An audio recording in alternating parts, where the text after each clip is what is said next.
E ele volta então para a Europa, se instalando em Lausanne, Suíça, e com o seguinte lema: eu vou islamizar o Ocidente.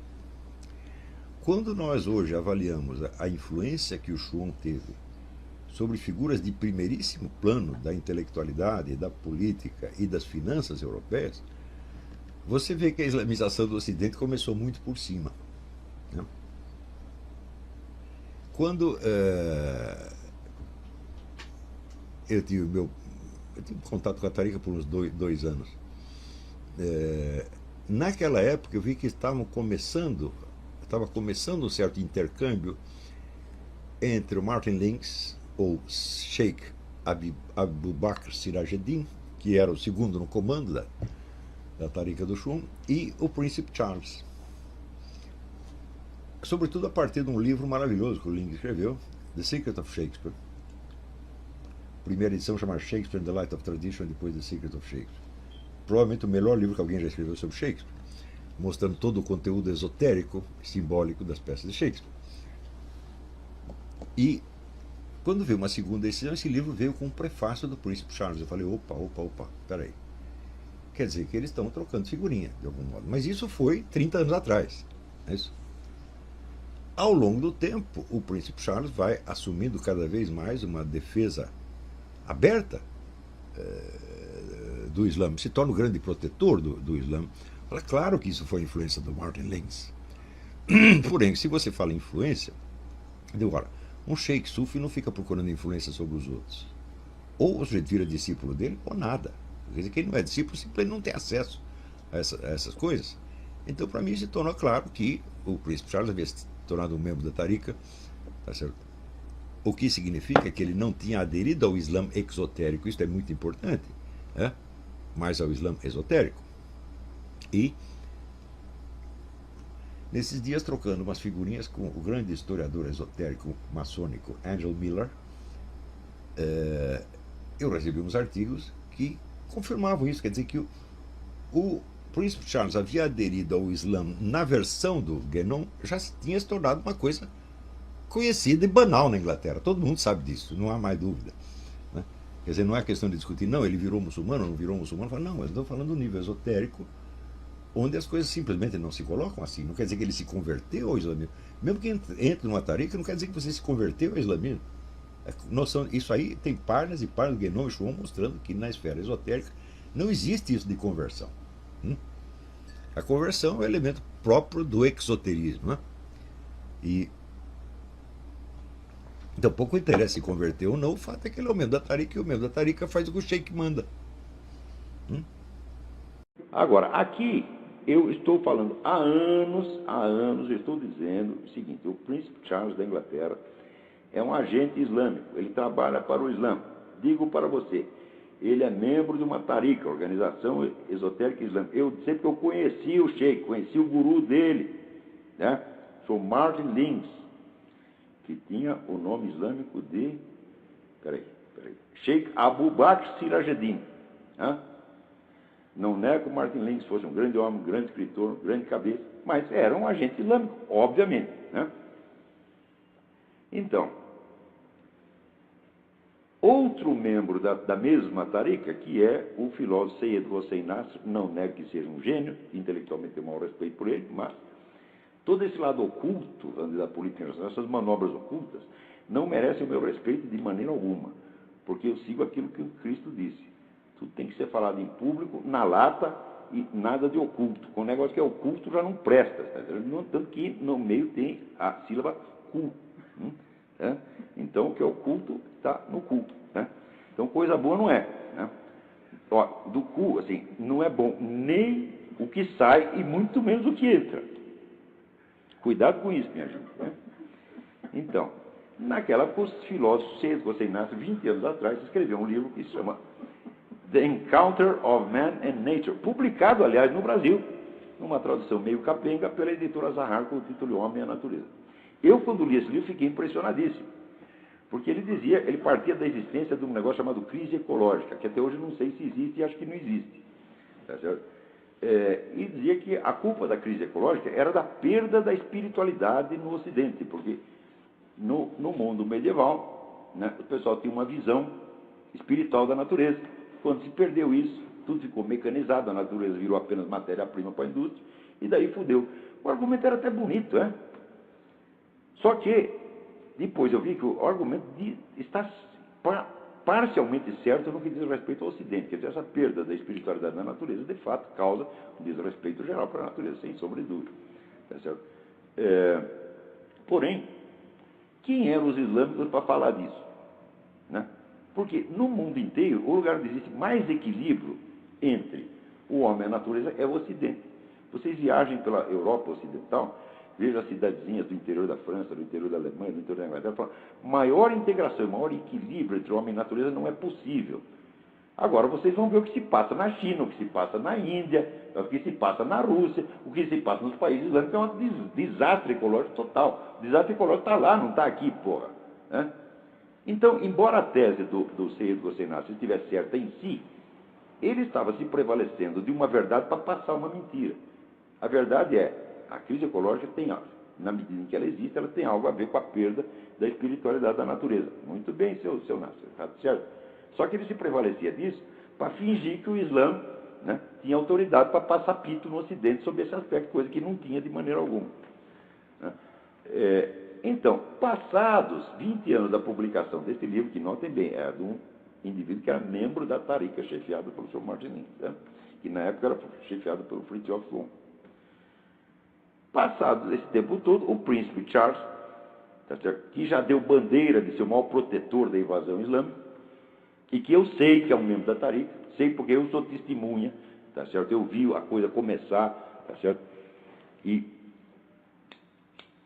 aliás, não era só o príncipe Charles, tinha muita gente importante nessa Tariqa. O Aga Khan, o homem mais rico do Oriente, era membro da Tariqa. Ele chegava lá, o sheik passava num pito, daquela boca burra, o sujeito, sim, senhor, né? Que discípulo obedece o sheik, né?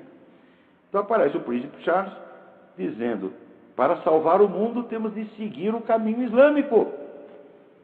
Ou seja, repetindo a tese do Seyed Hossein Nasr. 30 anos depois, quando já se provou que ela está furada. Então, o cara está dando bandeira de que ele é pró-islâmico. Por quê? Para ser membro da Tariqa, bom, nessa Tariqa deles, eles não tinham só grupos muçulmanos, tinha grupos católicos, ortodoxos, protestantes, budistas, né? E no meio o Frithjof Schuon posando como se fosse um papa interreligioso, papa de todas as religiões. Né? Então, fosse qual fosse a religião originária do sujeito, ele estava trabalhando para o projeto islâmico. Qual era o projeto islâmico? O projeto que o Schuon anunciou ao voltar da Argélia nos anos 50, dizendo, vou islamizar a Europa. Né?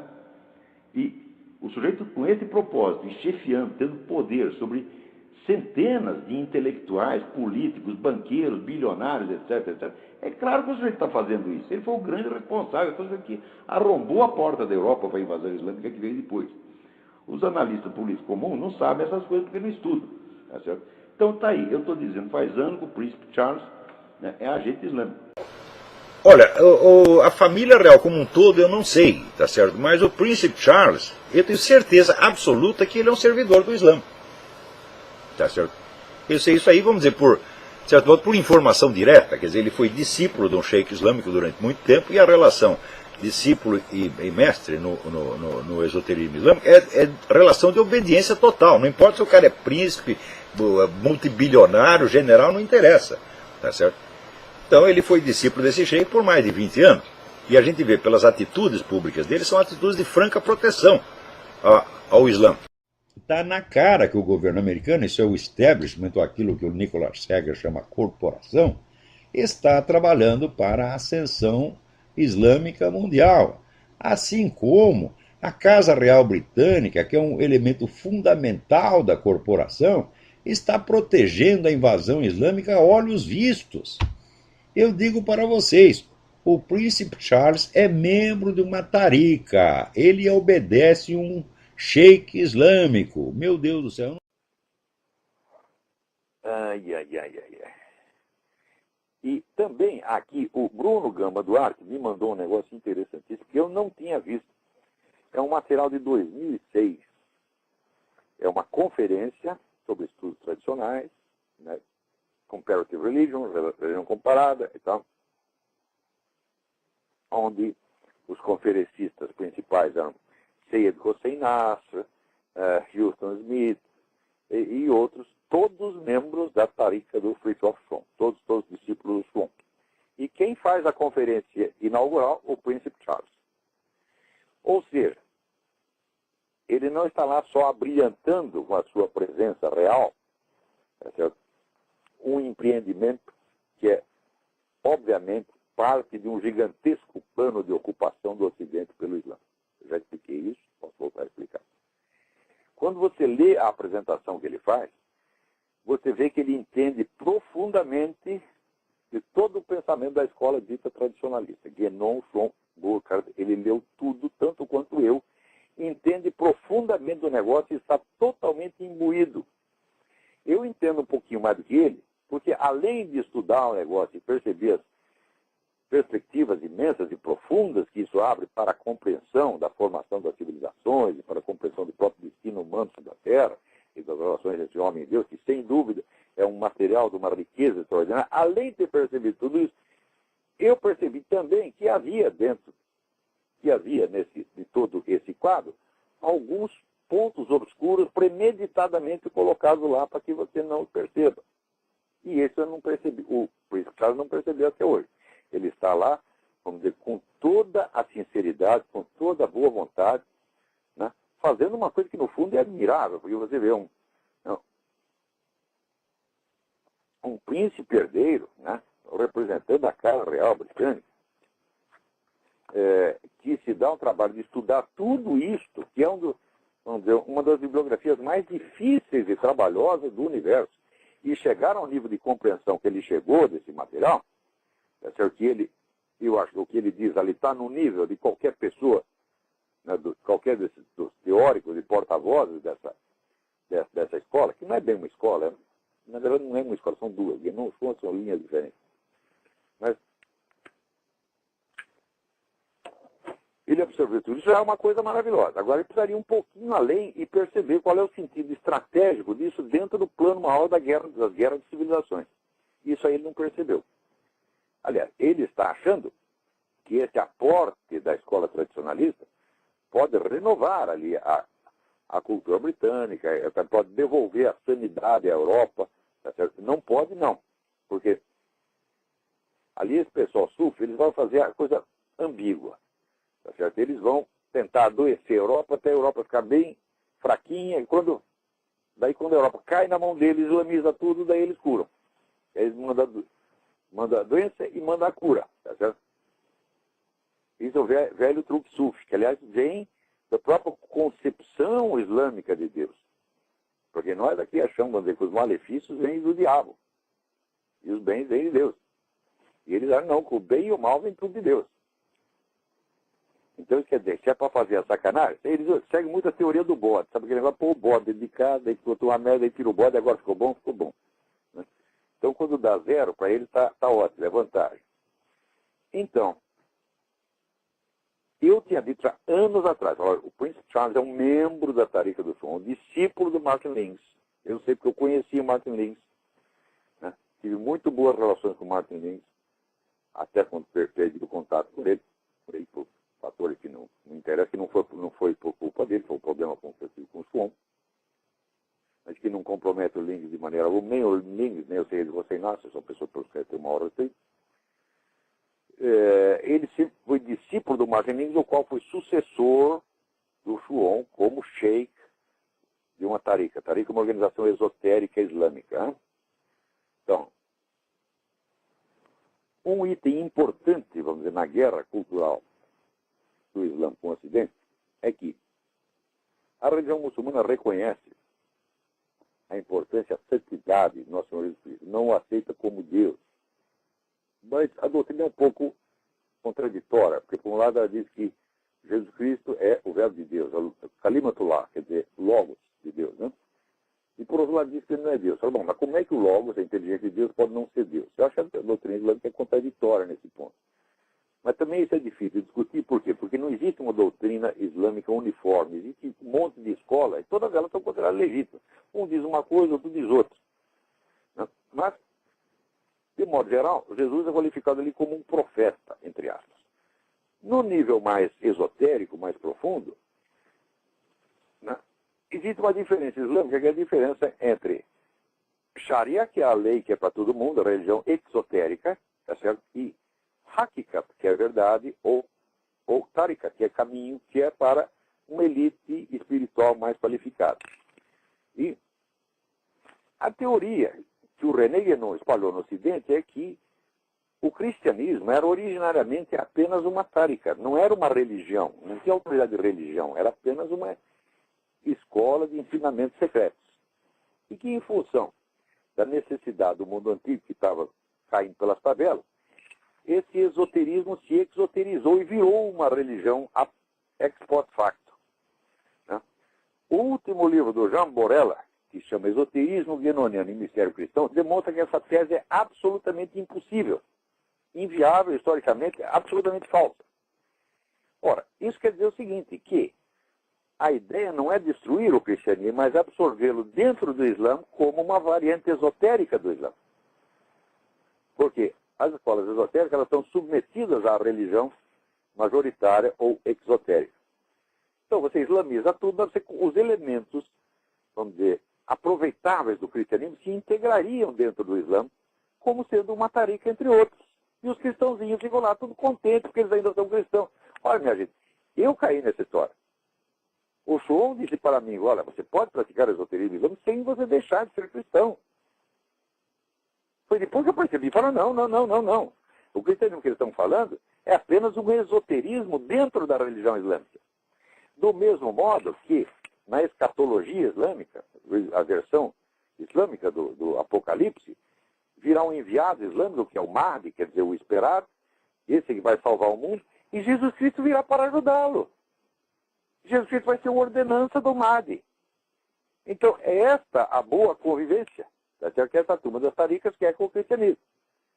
Então, quando eu percebi que isso aí era, no fundo, é uma empulhação, você está convencendo o cara que ele vai continuar sendo cristão, você está integrando esse cristianismo dele como uma parte subordinada da moral, falou, essa aqui, a estratégia inteira da escola de Guénon e Schuon é essa. Falamos da unidade transcendente das religiões, né? O Schuon se considerava uma espécie de papa de todas as religiões, né? E daí nós reequacionamos, nós redistribuímos as várias religiões, todas elas sob a égide do Islã. Isso aí o príncipe Charles ainda não percebeu. Então, você vê que nas últimas, recentemente, sheiks islâmicos importantes estão recomendando aos muçulmanos na Inglaterra que votem no Partido Conservador. Então nós fazemos uma aliança com o Partido Conservador e nós governamos a Inglaterra. E dentro do Partido Conservador vai ter um monte de idiota cristão que acha que os caras estão lá mesmo para ajudar. Não, eles vão te ajudar, mas desde que você se integre no esquema deles. Quer dizer, o cristianismo aí perde o estatuto de religião, deixa de ser uma religião de pleno direito e se torna o quê? Um esoterismo dentro do exoterismo islâmico. E é por isso mesmo que o Guénon defendia aquela teoria de que o cristianismo, na origem, era apenas uma escola esotérica, que depois virou uma religião de massas. Quando isso aí é totalmente desmentido pela letra do Evangelho, por todos os testemunhos da época. O cristianismo nunca foi esotérico, tá certo? Ele já se abriu para todos desde o início. O Cristo já veio dizendo, eu vim trazer a salvação para o judeu e o gentio por igual, você está entendendo?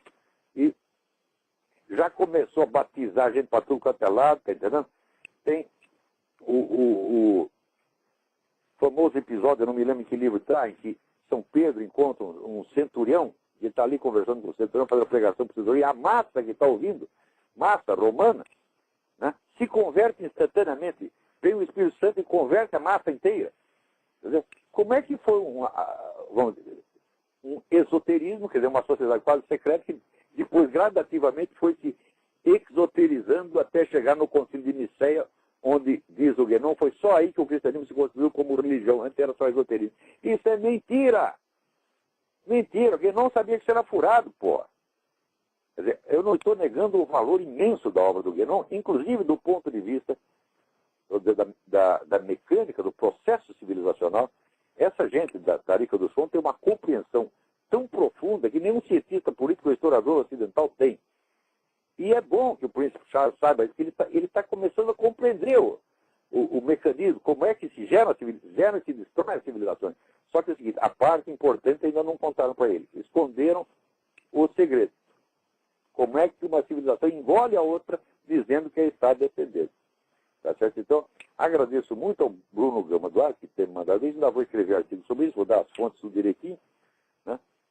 Foi uma conferência de 2006. Vendo a lista dos participantes, né? Então a gente já sabe, isso aqui é coisa da Tariqa do Schuon, porque são todos membros. Né?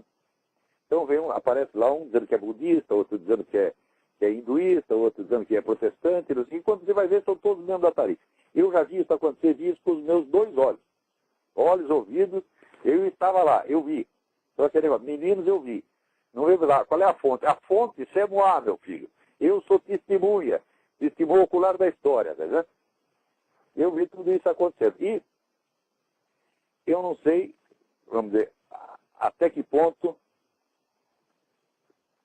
o príncipe Charles está entendendo exatamente aonde que ele está entrando. Eu sei que hoje em dia existem esses 3 grandes esquemas globalistas. Tem o esquema, vamos chamar de ocidental, que é de George Soros, Rockefeller, essa turma do CFS. Tem o esquema islâmico e tem o bom e velho esquema comunista. E eles, às vezes, concorrem, às vezes se combatem uns aos outros. Tá, mas está todo mundo, o objetivo todo é dominar o mundo. Quer dizer, quanta gente tem que se acha capacitada para governar o mundo? Ai, meu saco! Né? E depois vem com umas teorias extravagantes fazendo isso. Tem até cara que defende isso aí, defende a perspectiva evolucionista, diz que as espécies, né, elas proliferam quando elas dão certo. Então é a sobrevivência do mais apto. O mais apto prolifera mais. Mas se é assim, meu filho, as pessoas mais aptas estão na África, na Ásia, no terceiro mundo, que é onde mais procria. Né? Ao passo que na Europa, nos Estados Unidos, ninguém quer procriar. Tá? Então, ao longo dos últimos séculos, você vê que a população cresceu outro. Cresceu nas regiões mais pobres, miseráveis, não tem o que comer. Então, isso é que é a sobrevivência do mais apto. Né? E assim vai.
Ladies and gentlemen, it is a great sadness that I cannot be with you to participate in and benefit from this conference on Islam and Muslims in the world today. However, I particularly wanted to take this opportunity to say a few words to preface the vitally important topics which you will be discussing over the next 2 days. I also wanted to express appreciation to the Prime Minister for making time before he steps down to organize this exchange of views by so senior and experienced a group of speakers. For more than 20 years now, I have been fascinated by the relationships between the Abrahamic faiths of Islam, Christianity and Judaism. And this fascination stems partly from the particular interest I have in the ethnic, religious and cultural diversity which makes up modern Britain. For me, this unity through diversity can represent a great richness and a great strength for our society. But my fascination has been leavened with a concern that while there is much which binds the children of Abraham together, there is also much which prevents us from coming closer. This concern has been steadily growing, and as long ago as 1993, some of you may recall that as its patron I gave a speech at the Oxford Centre for Islamic Studies in which I said, I believe wholeheartedly that the links between these two worlds matter more today than ever before, because the degree of misunderstanding between the Islamic and Western worlds remains dangerously high, and because the need for the two to live and work together in our increasingly interdependent world has never been greater. Well, ladies and gentlemen, I have rarely hoped more fervently to be proved wrong. Sadly, events have shown that there was at least some truth in my analysis. Despite advancing these thoughts nearly 15 years ago, however, I have never subscribed to the view that a so-called clash of civilizations is somehow inevitable. Indeed, I believe that by redoubling our efforts to promote tolerance and understanding, people at all levels of society can make all the difference. This, of course, is very easy to say, but I have a feeling that the doing may also be within our grasp. In fact, while many commentators have expressed reservations about the resurgence of spirituality around the world, I find this a profoundly heartening sign. I cannot claim to be qualified to interpret the sacred texts of any of the great faiths, that is, for those called and properly trained to be spiritual leaders. But I do think that there is great wisdom in the Arab proverb which says, what comes from the lips reaches the ears, what comes from the heart reaches the heart. So when my heart tells me to work towards greater tolerance and understanding, my head tells me that to translate this into action, we could do worse than begin by reassessing, calmly and rationally, our perceptions of one another. There is so much ill-informed and reactionary commentary that it is hugely difficult for the man or woman, or indeed the young person in the street, to know where the truth really lies. Western perceptions of Islam and Muslim perceptions of other faiths seem to me rather like the two ends of a balance. What affects one immediately and unavoidably affects the other. Ladies and gentlemen, I believe that resolving imbalance through balanced thoughts and balanced actions is an essential first step, and one which each and every one of us can take. Now, I'm not trying to say that we are all the same. We are not. But when we think about it, we do share common values, and I have no doubt that this conference will enhance and enrich our understanding of them. As the Christian tradition teaches us, let brotherly love continue. Be not forgetful to entertain strangers, for thereby some have entertained angels unawares. This text, which means so much to Christians, is based upon an episode in the life of Abraham, whose example is cherished also by Jews and Muslims. Our common values celebrate humility, greatness of soul, honor, magnanimity, and indeed hospitality. It is these values which define our worth and status as human beings, and which, when held in proper balance, manifest the harmony between mankind and the temporal order in which we live. Promoting greater understanding of our shared values, in plain and simple terms, seems to me another area where we could all make a valuable personal contribution. A third area in which I believe we all have a role to play is in educating those who confuse extremism and the norm. Extremism is, by definition, the exception. It is not the standard by which any informed judgment can be made. Tragically, extremism exists within every faith, within every culture and tradition, and none is immune from the devastating consequences which result from its confusion with the normal thoughts, words, and deeds of the overwhelming majority. But to confuse extremism with the norm is to ignore, in some cases perhaps deliberately, our common values. It is to be part of the problem, not part of the solution. By working together, we can move mountains. By working in opposition to each other, we simply create bigger mountains and cancel each other out, and worse. In all of this, I am struck by the great challenges which we must all face together. Perhaps the greatest of all is climate change, where common actions in each and every country are urgently required to protect the common inheritance that has been given to us by the Creator, by our Sustainer.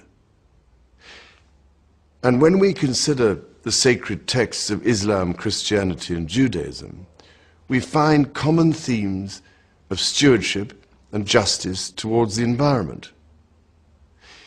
If only the great Abrahamic faiths could work together from their sacred texts to stand on common ground and work towards the protection of our planet.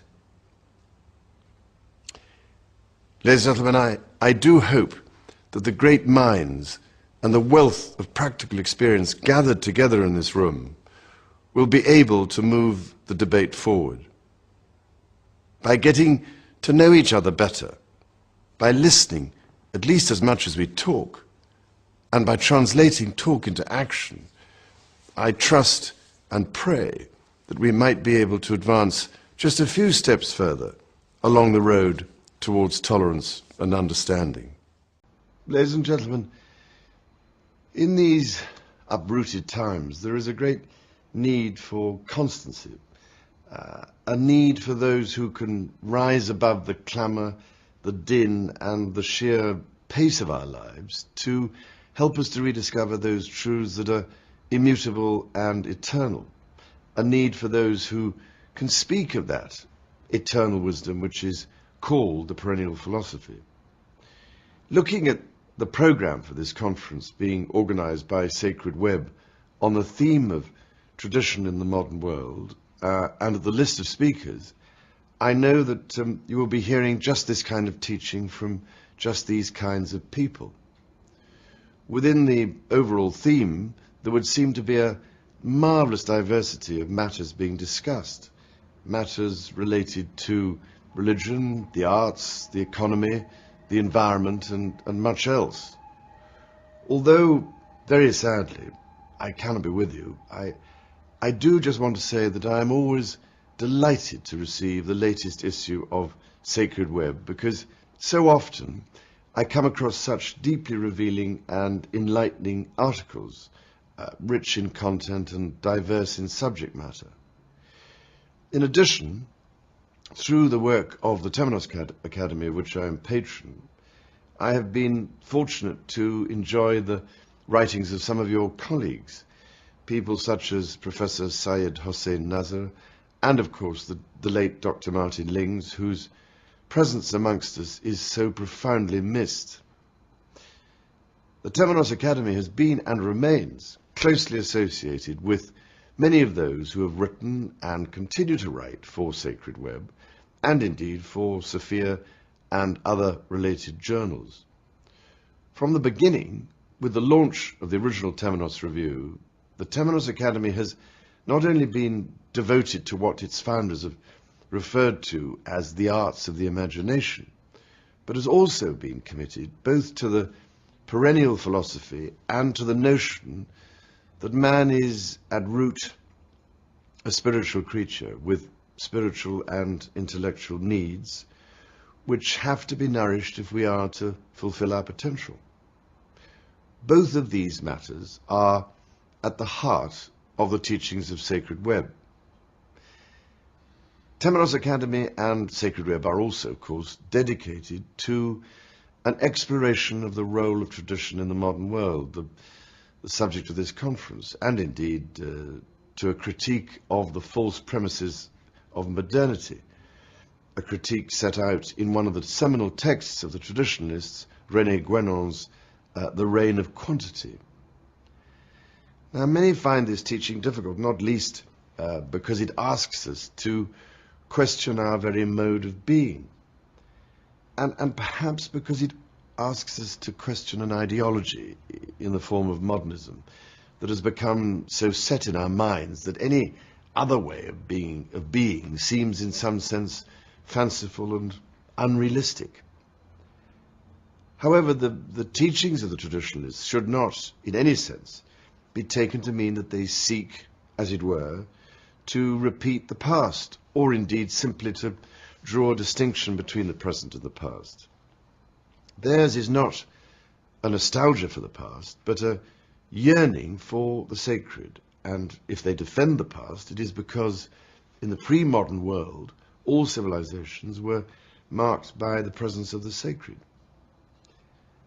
As I understand it, in referring to tradition, they refer to a metaphysical reality and to underlying principles that are timeless, as true now as they have ever been and will be.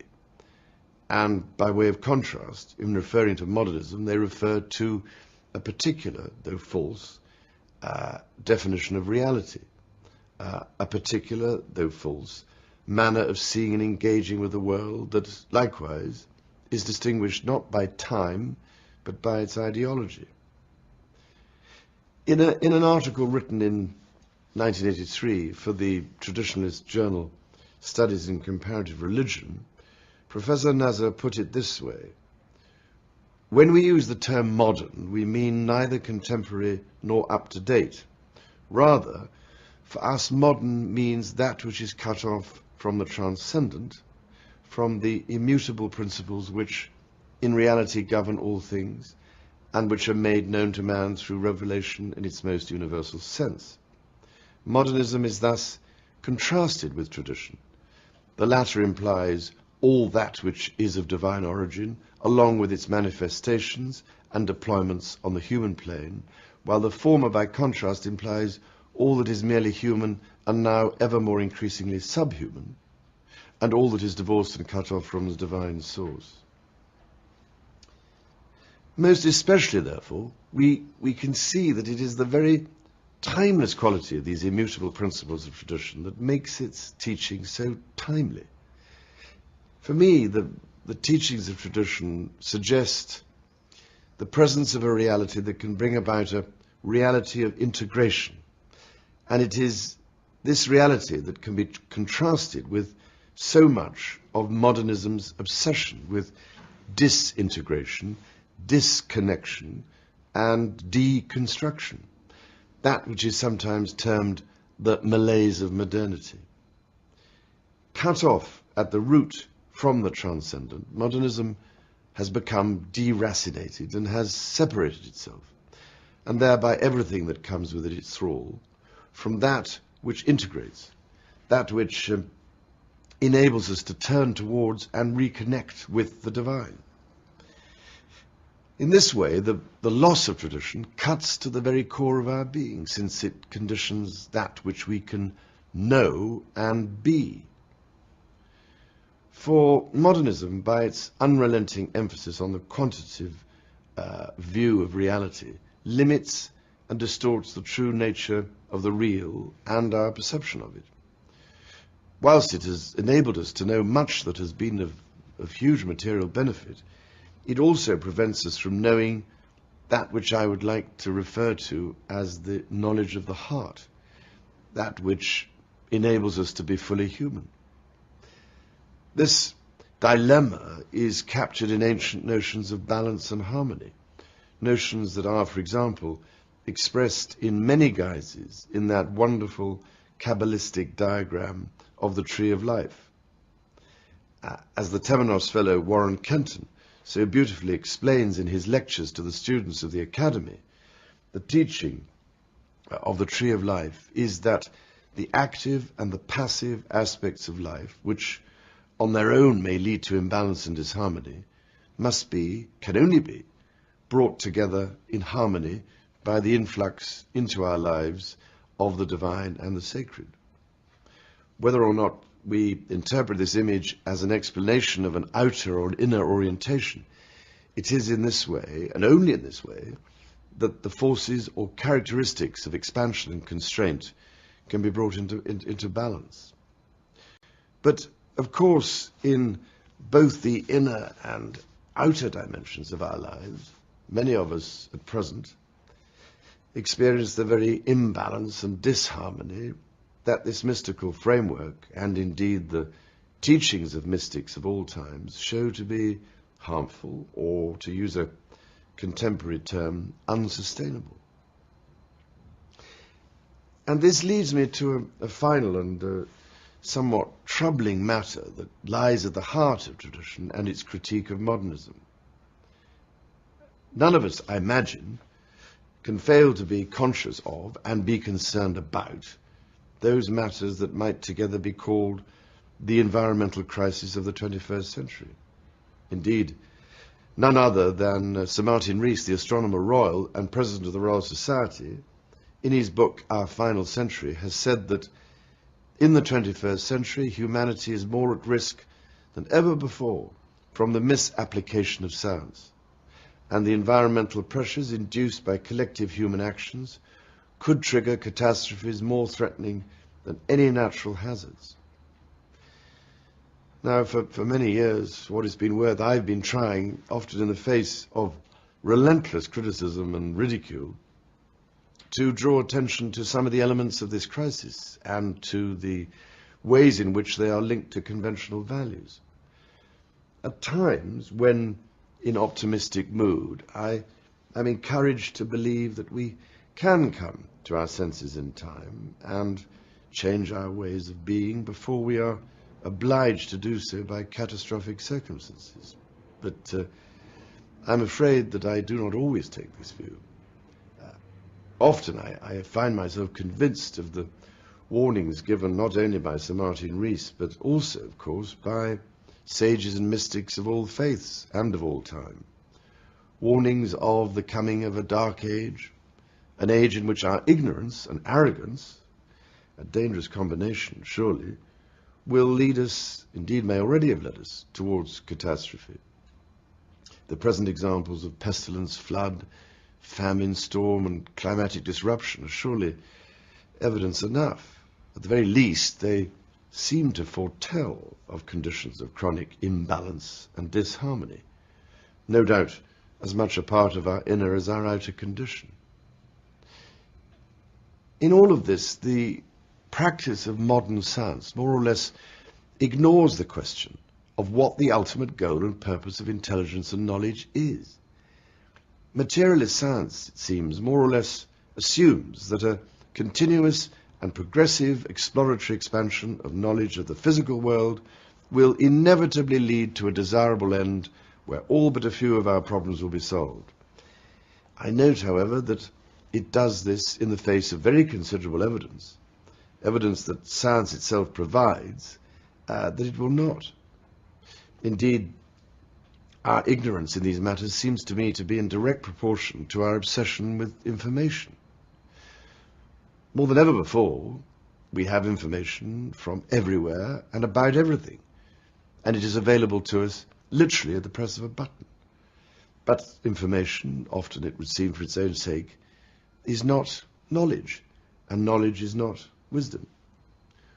We have no lack of information, but with the loss of the values and principles of which tradition speaks, we lose touch with that perennial wisdom to which this conference is dedicated. And in this I am reminded of those prophetic lines from T.S. Eliot. Where is the life we have lost in living? Where is the wisdom we have lost in knowledge? Where is the knowledge we have lost in information? The cycles of heaven in 20 centuries bring us farther from God and nearer to the dust. So the traditionalist perspective is that we are living at the end of an historical cycle. At the beginning of this cycle, all and every possibility is latent. However, as the cycle evolves or unfolds, these possibilities begin to manifest themselves in the world of time and space, beginning with the highest and gradually moving towards the lower. At the end of the cycle, the very lowest possibilities manifest themselves. The traditionalists tell us that at the cosmic level, this process cannot be withheld or interrupted. It must take place. The cycle, they say, must exhaust itself before a new one can replace it. Now, I know that this might seem to suggest that we are entirely the passive victims of this cosmic unfolding. However, as I understand it, the traditionalists would go on to say that if this were the only reality, then all attempts to pursue and align ourselves with spiritual realities and experience would be in vain. And that cannot possibly be. Indeed, it is precisely on the individual plane and through our understanding of and attachment to traditional norms of metaphysical doctrine and spiritual practice that we can, in a measure, transcend the baleful influence of the descent that is the eventual exhaustion and end of our cycle of history, and prepare ourselves and the world for the beginning of the next. It is in this way, and perhaps only in this way, that we can overcome the mind-numbing despair of modernism, not by false optimism, but by an understanding of and an attachment to the truly real. So I hope that some part of your deliberations at this conference will address these issues and perhaps provide guidance for those of us who do not claim to be scholars. For much of my life has been and remains devoted to finding practical solutions to what at first seem to be impossible difficulties, and sometimes to speak for those whose voices are unheard amidst the clamour of modernism.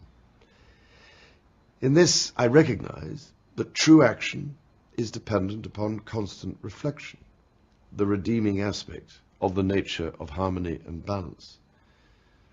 So, ladies and gentlemen, I pray that your deliberations will help in this task through not only describing the difficulties that we face, but also showing us the ways in which we might seek to make the necessary changes in our lives. Despite not being able to join you in Edmonton, I much look forward to reading the texts of the conference that will be delivered. I hope that you will also find inspiration from them and that they will be widely distributed and discussed, especially beyond those who already subscribe to the teachings of the traditionalists. Whatever our view and whatever our tradition, I am sure that we will have much to learn from your deliberations, and I can only wish you a most harmonious conference.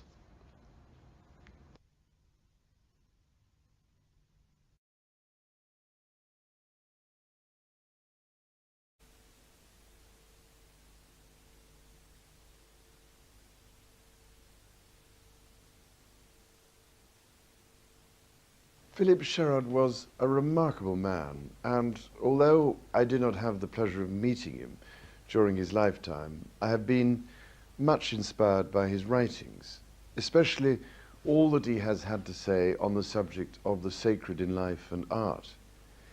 I was therefore delighted to hear that the Temenos Academy, of which I have the great pleasure of being patron, was establishing a Sherrod lecture with the generous support of Eileen Guggenheim, who is one of the trustees of my Prince's Foundation in Shoreditch.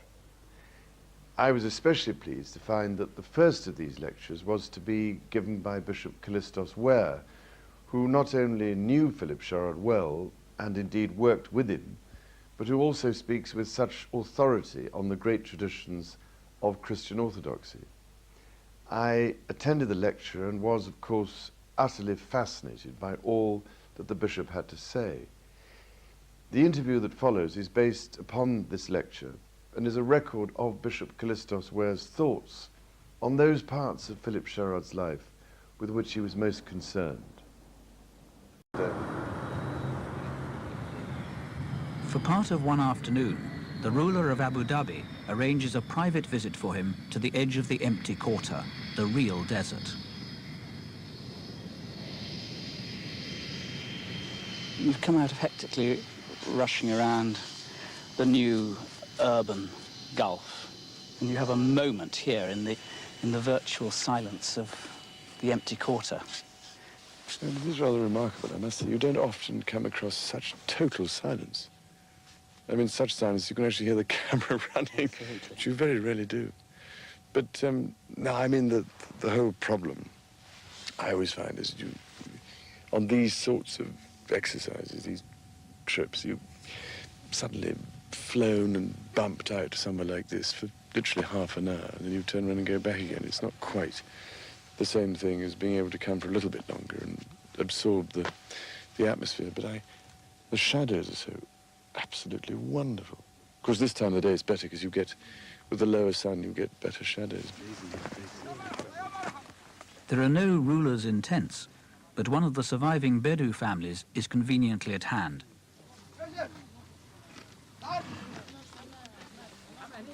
And if you can dip it in the, or if not, stuff it.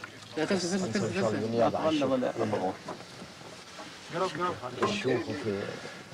never tried colouring. You don't really smell it, you just drink it on. That's the best way. This is just now, they milk it just now. So it's fresh.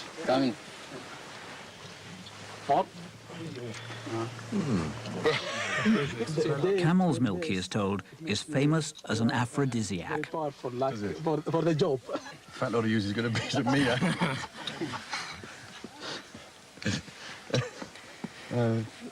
thought it was rhino horn that was supposed to be there. Rhino horn?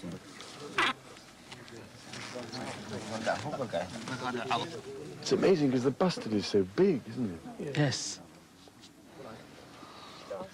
I used to do this when I was young. In Scotland. Ah, I see. We do again with grouse. I'll explain it to them. Yeah. Tell them I used to spend a long time in the early mornings. The most important thing is to try to find ways of understanding each other. I think that the difficulty is the extremists always hold the high ground in these areas if you're not careful. It's so easy to encourage negative forces to be unleashed, I think. I just worry about the future from the point of view of people looking for potential threats, potential enemies.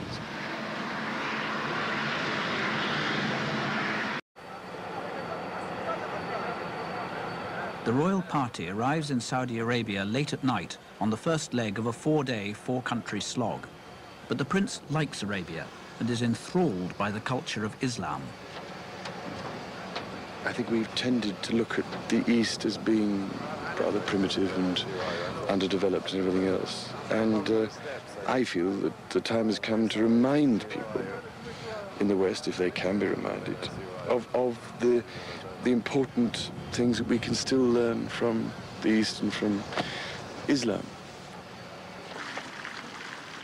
King Fahd, the most powerful man in the Gulf, has been so taken by the Oxford speech that he accords the prince an unprecedented honour. At 3 o'clock in the morning, the king leaves his palace to welcome the prince at his guest house. Because he, his father and grandfather... After the small talk, the king and the prince discussed Islam at length, in an atmosphere so cordial that the Foreign Office was delighted. It's been a great asset to the life in London, I can assure you. The royal yacht is in the Gulf showing the British flag, a flag which the prince believes could be flown to much greater effect. I've tried in the past to bring all the different parties together, from the Foreign Office, the British Overseas Trade Board, the Department of Trade and Industry, and all these sort of characters, to work out how we can make a particularly British impact in any country that I visit, because it seems to me it's important to build on any atmosphere or whatever one may create, and coordinate the whole approach. But it's very difficult to do it. Why? Don't ask me. Ask them.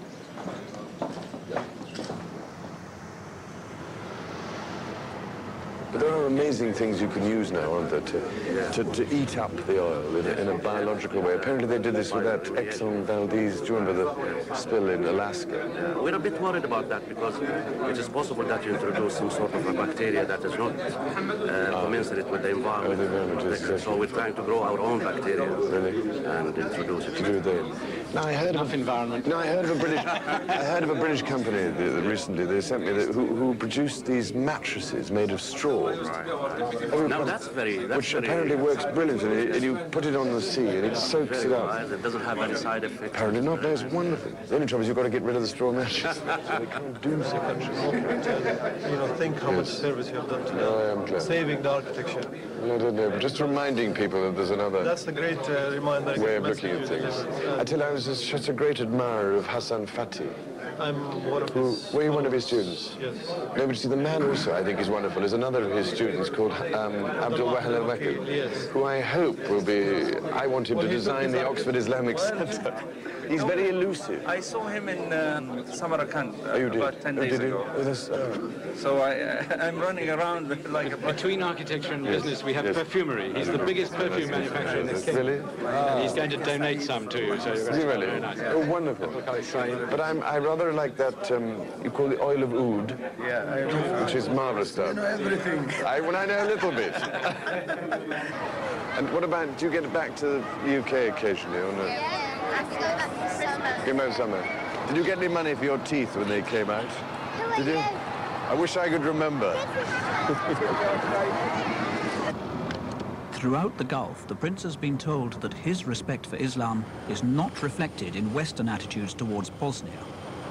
As you know, I mean, they watch the television, so many people now, and they see all these horrors going on in Bosnia. And this is the other thing that came through to me very much, was the extent to which they feel, wrongly I think, that what is happening there with the Muslim ethnic groups in Bosnia is an attempt by European Christianity to drive the Muslims out of Europe. And I don't know how you get through on that question, and all these sort of things seem to build up to a head of steam, don't they?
Does that mean that spiritually and intellectually you find yourself at home walking between and within all those religions and don't feel tied to the Church of England, the Protestant Church? Yes, I mean, I feel that there's an enormous amount, once you begin to understand where we are linked in common, that can be immensely helpful. And I'm one of those people who searches. I'm interested in pursuing a path, if I can find it, through the thickets.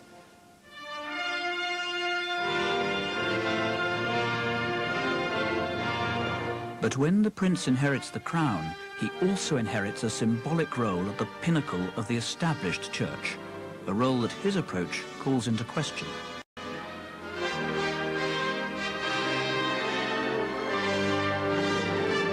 At the coronation, Prince Charles watched his mother enthroned as the supreme governor of the Church of England, defender of the faith.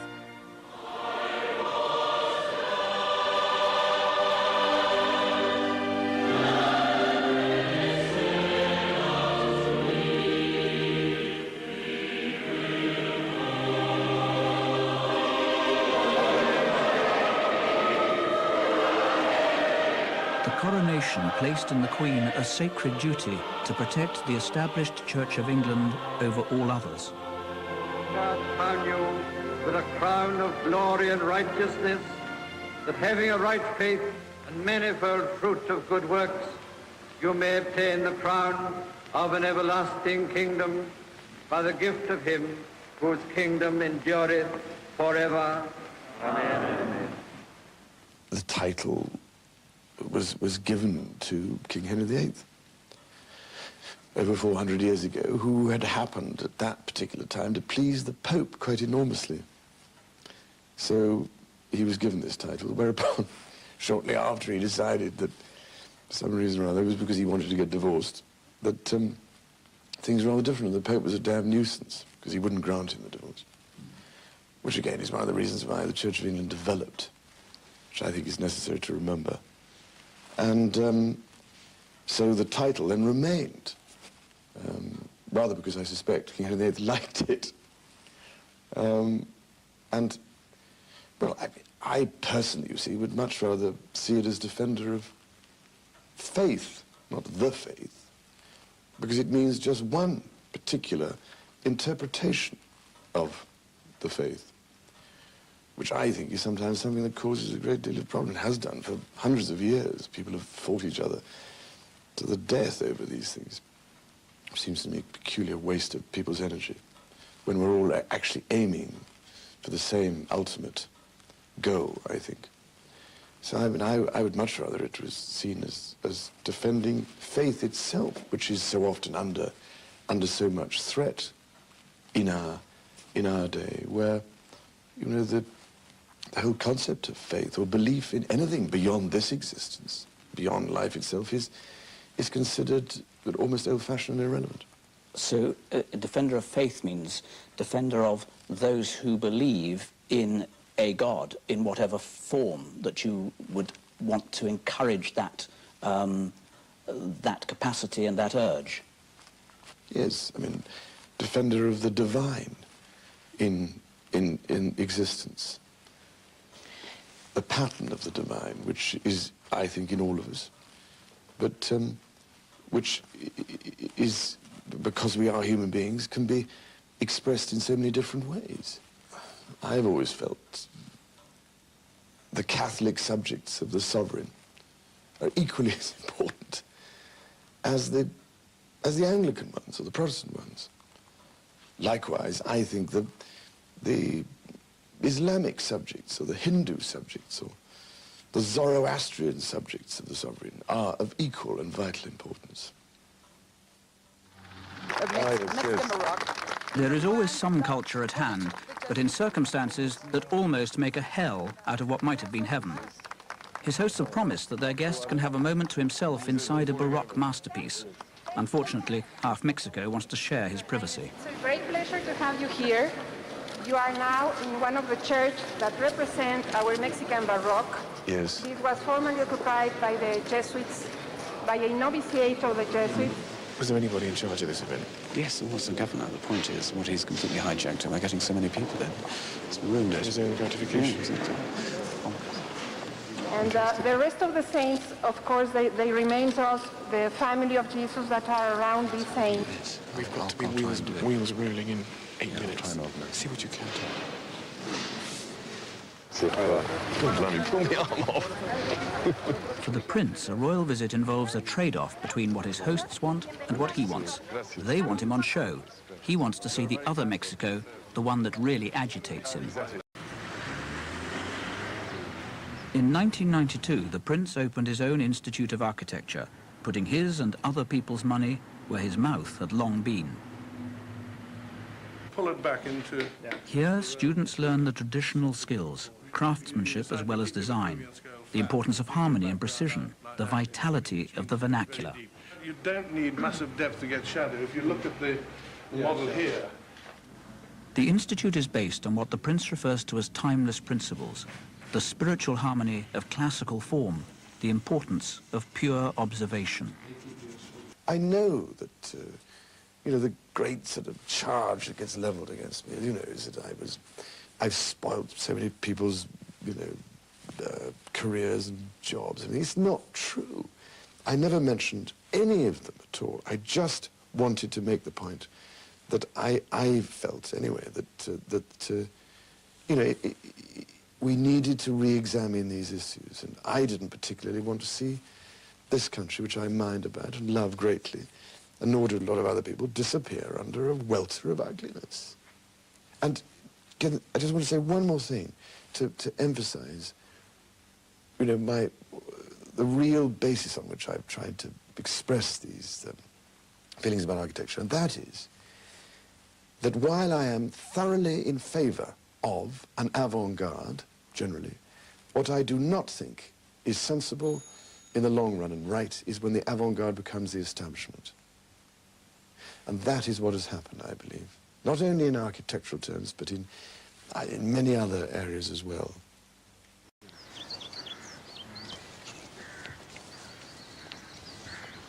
Whenever he can, wherever he is, the prince likes to paint. His watercolors, like his personal protection officers, are therefore always with him. On this occasion, he's in Wales, commissioned by the Royal Mail to paint some castles for a set of stamps to celebrate the investiture. It's got nice shadows on this side. It's sort of a nice shape, I think. At least the sun is roughly in the right place. It'll just be annoying because this evening it'll be wonderful. Probably the light will be just right when I'm sitting in the concert at Monmouth.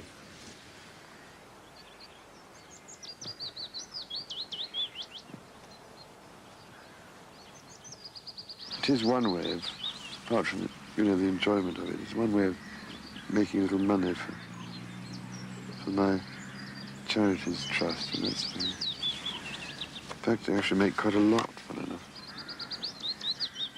In fact, his watercolors now have some cachet, enough to raise over £1 million for his charities. And if I had a bit more time, I might, I think, perhaps be a bit more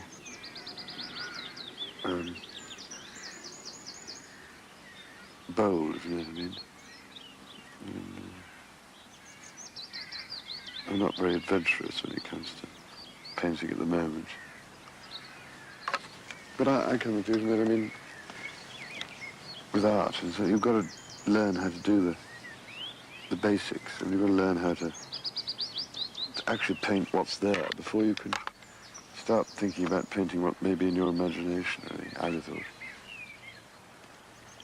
It's a good discipline, if nothing else.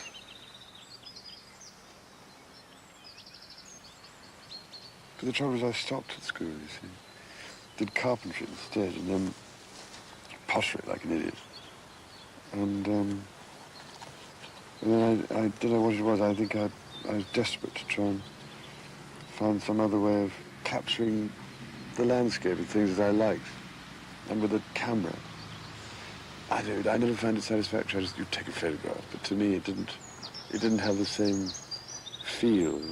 But I felt it here and wanted to express it on paper, but it's terribly difficult because you see it, and then you look at other people's wonderful watercolors like Turner or Copman and all these marvelous people. And you love kids like that, but of course you can't. But I have got a bit better in the last 25, 30 years, I think, which I've been doing it. A bit, anyway, I think. When Prince Charles paints, he says that he enters another dimension. His passion for nature, his sense of belonging to the natural world is an integral part of his spiritual identity. He believes in a divine order, but his faith is not conventional. In his search for God, he's explored other beliefs and has found in them the essential truths of his own religion. All the great prophets, all the great thinkers, those who had achieved a far greater awareness of the aspects of life which lie beneath the surface, all shared the same understanding of the universe, or the nature of God, or the purpose of our existence. And that's why I feel that it's so important to understand the common threads which link us all in one, I think, great and important tapestry. Not only did they wreck the London skyline in general, they also did their best to lose the Great Dome in a jostling scrum of office buildings, so mediocre that the only way you ever remember them is by the frustration they induce, like a basketball team standing shoulder to shoulder between you and the Mona Lisa. You have, ladies and gentlemen, to give this much to the Luftwaffe. When it knocked down our buildings, it didn't replace them with anything more offensive than rubble. We did that. Committed to a vision of what Great Britain was and should be. It's all laid out in bricks and mortar in Poundbury, a village of 2,500 people which he created on his land near Dorchester in the south of England. All of his ideas on architectural design, class structure, aesthetics, and ecology are here. And what he sees as the future looks very much like the past, an 18th century village adapted for the 21st. And that's a convenience store, which I'm very proud of, which everybody said wouldn't work. That's the pub, which again, nobody wanted to touch. But now, of course, the values are going up and up and up. Yeah, I've been looking around for any signs of the modern and the flimsy. I don't see it. The place is built to last. Well, that's what I've been trying to encourage people to think about, to break the conventional mold in the way we've been building and designing for the last, well, during the last century, really, has all been part of a throwaway society. Everything here is constructed of native or recycled materials. Sustainable development, he calls it, that conserves the Earth's resources. Single-family homes are mixed with small apartments so that there are people of all income levels here living side by side in a community with shops and light industry. The narrow, twisty roads discourage automobile traffic, and cars are parked out of sight in landscaped lots. The whole of the 20th century has always put the car at the center. So by putting the pedestrian first, you create these livable places, I think, with more attraction and interest and character and livability.